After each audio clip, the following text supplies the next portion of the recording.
दोस्तों, जैसा कि आप जानती है, कुछ दिनों पहले हिमाचल प्रदेश के अंदर एक बवाल चल रहा था। बवाल, या फिर हम उसे यूँ भी कह सकते हैं कि हिमाचल प्रदेश के अंदर ऑपरेशन लोटस चल रहा था। उसकी तारीख अब तय हो चुकी है दोस्तों, और ऑपरेशन लोटस यहाँ पर होकर ही रहेगा। ये बात आप समझ लीजिएगा। पहले तो हम समझते हैं कि जिस तरह से भारतीय जनता पार्टी, एक तरह से देखा जाए तो पॉलिटिकल इंडिया के अंदर जो है तो पॉलिटिकल साम्राज्य अपना खड़ा कर चुकी है। ऐसा साम्राज्य जिसको जो है तो मैं आपको बता दूं कि अब भेद पाना दूसरी पॉलिटिकल पार्टियों के लिए नामुमकिन है। ये सब मैं क्यों कह रहा हूँ, इसके ऊपर हम इस वीडियो के अंदर बात करेंगे। सबसे पहले मैं आपको बता दूं कि अगर देखा जाए तो तोड़ जोड़ की सियासत जो है तो एक वक्त में इंदिरा गांधी, यानी कि भारत की पहली महिला प्रेसिडेंट, जिसको ये राष्ट्रपति जिसको हम कह सकते हैं, और एकलौती, उसने उनके दौर में ये शुरू हुआ। कांग्रेस उस वक्त इस तरह से आक्रामक थी जिस तरह से आज भारतीय जनता पार्टी आक्रामक दिखाई देती है। एक दौर ऐसा भी आया कि कुछ कांग्रेस के नेता खुद इंदिरा गांधी के खिलाफ हो चुके थे, और बहुत सारे नेताओं ने जो कांग्रेस की आइडियोलॉजी थी उसको बालाए ताक रखना भी शुरू कर दिया था। और भारतीय जनता पार्टी उस वक्त, मैं आपको बता दूं कि एक बुरे दौर से, या फिर यूँ भी कहा जाए कि उस वक्त भारतीय जनता पार्टी की शुरुआत थी, एक बुरा दौर था। यहाँ तक कि एक कंडीशन ऐसी आ चुकी थी कि जब जो है तो उरूज पे जो है तो कांग्रेस थी, और वो पीक पॉइंट जिसको हम कह सकते हैं वो था। हिमाचल से क्यों इसको कनेक्ट किया जा रहा है, ये सोचिए जरा। तो उसी तरह से उसी चीज़ को आक्रामक तक को पॉलिटिकल रिवेंज जिसको हम कह सकते हैं, या फिर पॉलिटिकल इतिहास जिसको हम कह सकते हैं, या फिर पॉलिटिक्स को दोहराना जिसको हम कह सकते हैं, वो इतिहास अपने आप को दोहरा रहा है। और ये ऐसा हो रहा है। गोवा से ये शुरू हुआ था दोस्तों। भारतीय जनता पार्टी ने गोवा के अंदर जो है तो सांसद विधायकों को जो है तो ये किया, और वहाँ पर अपनी सत्ता बनाई। आंध्रा, माफ कीजिएगा, कर्नाटक, फिर दोस्तों अलग अलग स्टेटों के अंदर, मध्य प्रदेश हो गया, और बहुत सारी स्टेटों के अंदर हमने ये खेल देखा। महाराष्ट्र के अंदर भी जो है तो ये खेल हो चुका है, और कई एक जगहों पर जो है तो ये खेल अभी खेला जाना बाकी है। दोस्तों, हिमाचल प्रदेश की अगर हम बात करें तो हिमाचल प्रदेश के अंदर ये मौका बनता है राज्यसभा सांसद या फिर राज्यसभा वोटिंग को लेकर। उस वक्त ये शुरुआत होती है जब राज्यसभा के नए निर्वाचित सदस्य चुने जाने थे। वहाँ पर भारतीय राष्ट्रीय कांग्रेस पार्टी की जो जूनी और एकदम से देखा जाए तो पुरानी आदत है बगावत की। आज जितने भी हम छोटे बड़े दल देखते हैं, भारतीय जनता पार्टी को छोड़कर जितने भी हम दल देखते हैं, कहीं ना कहीं इनका रिलेशन और किसी ना किसी तरीके से इनका पुराना नाता अगर हम देखते हैं उनके नेताओं का, तो कांग्रेस से जाकर मिलता है।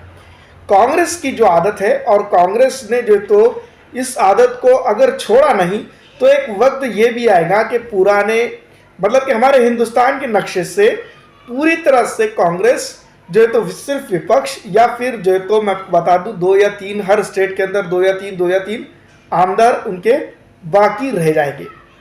दोस्तों, मैं आपको बता दूं, हम बात करेंगे हिमाचल प्रदेश की।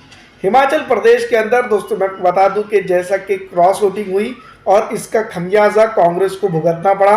कांग्रेस को भुगतना तो पड़ा ही, लेकिन साथ में मैं आपको ये भी बता दूं कि भारतीय जनता पार्टी का वर्चस्व यहाँ पर अब मजबूत हो चुका है। क्यों मजबूत हो चुका है?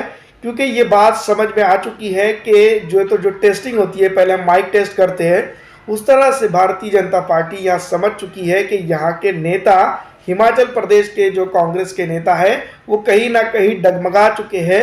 और अब दोस्तों ये पलायन करने पर कुछ दिनों के बाद, चाहे वो लोकसभा चुनाव ही क्यों ना हो, उसके बाद मैं आपको बता दूं कि हिमाचल प्रदेश के अंदर ऑपरेशन लोटस चलेगा, और जिसके चलते वहाँ की सरकार जो तो गिर सकती है। क्योंकि जिस तरह से आमदारों का वहाँ पर रवैया रहा है, और कांग्रेस पार्टी के नेताओं का अगर हम देखा जाए तो पूरे हिंदुस्तान का इतिहास हम उठाकर देख सकते हैं कि वो लोग कांग्रेस पार्टी के अंदर पिछले अगर कभी देखा जाए 10-12 सालों से स्टेबल नहीं रहे हैं। तो ये एक बहुत बड़ी बात है। और दोस्तों मैं आपको बता दूं कि अभी सिर्फ हिमाचल प्रदेश ही नहीं बल्कि ऑपरेशन लोटस या फिर हम यूं भी कह सकते हैं कि भारतीय जनता पार्टी की सरकार अभी कर्नाटका के अंदर भी बहुत जल्दी देखने को मिलेगी। और उसके बाद दोस्तों अगला नंबर तेलंगाना का भी लगेगा और कई एक ऐसे है। तो मैं आपको बता दूं कि जिस तरह से हिमाचल प्रदेश के अंदर की अगर बात करें तो हिमाचल प्रदेश के अंदर चाहे मौजूदा दौर में कांग्रेस पार्टी अपना जो है, तो मैं आपको बता दूं कि मुख्यमंत्री बदल दें, तमाम तर पॉलिटिकल नेता को वहाँ बदल दें, तब भी दोस्तों मैं आपको बता दूं कि आने वाले दिनों के अंदर हम देख सकते हैं कि हिमाचल प्रदेश के अंदर कांग्रेस के जो नेतागण हैं वो कांग्रेस छोड़कर जाएंगे और कांग्रेस छोड़कर जाने के बाद वो भारतीय जनता पार्टी या फिर विपक्ष के तौर पर चुनाव लड़ेंगे और यहाँ पर सत्ता वापसी जो है तो भारतीय जनता पार्टी की हो जाएगी। ये बात लगभग समझो तय समझी जा सकती है, क्योंकि इससे पहले भी कई एक जो है तो मैं आपको बता दूं कि चीज़ें देखे हैं जहाँ पर ऐसे रुझानात हुए हैं। दूसरी तरफ अगर हम कहीं ना कहीं सोचते हैं, गौर करते हैं, देखते हैं तो हमें कुछ चीज़ें निकल कर सामने आती है। कॉमन पैटर्न जिसको हम कह सकते हैं भारतीय राजनीति की जो है तो जिस तरह से देखा जाता है कॉमन पैटर्न जिसको हम कहते हैं, तो वो कॉमन पैटर्न बनता हुआ चला जा रहा है। और कांग्रेस के जो चाहे वो एमएलए हो, चाहे वो प्रत्याशी हो, बहुत सारे जो लोग हो वो जो है तो भारतीय जनता पार्टी का तरफ का रुख कर रहे हैं। और विपक्ष जो खुद कांग्रेस समझ ले सकते हैं, आम आदमी पार्टी समझ सकते हैं, या फिर जो है तो आरजेडी समझ सकते हैं, या फिर तमाम तरह का विपक्ष जिसको इंडिया गठबंधन के अंदर आज है या इंडिया गठबंधन के बाहर है, या फिर दोस्तों वो ना ही इंडिया गठबंधन मतलब कि एनडीए के साथ है और ना ही जो है तो विपक्ष के साथ, बस एक अपनी राजनीति कर रहे हैं। ऐसे गठबंधन भी ये सीधी तौर पर इल्जाम लगाता हुआ चला जा रहा है कि ईडी का सब खेल है भैया, ईडी के दम पर, जांच एजेंसियों के दम पर जो तो मौजूदा सत्ता ये सब कर रही है।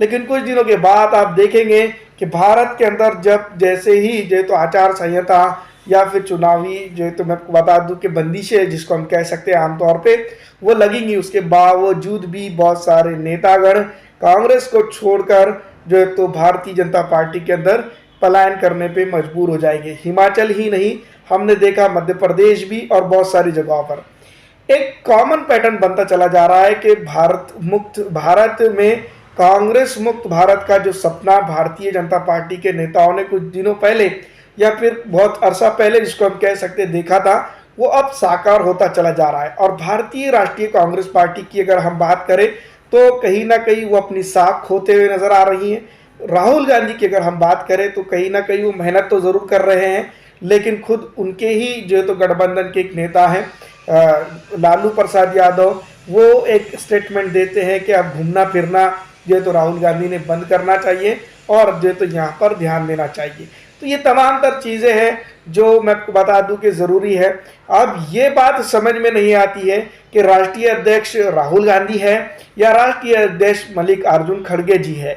दोनों ही दोस्तों मैं आपको बता दूं भारत के राजनीतिक पार्टी के अपोजिशन लीडर के तौर पर है, लेकिन राष्ट्रीय अध्यक्ष की जिम्मेदारी पार्टी को संभालने की होती है या राहुल गांधी की है।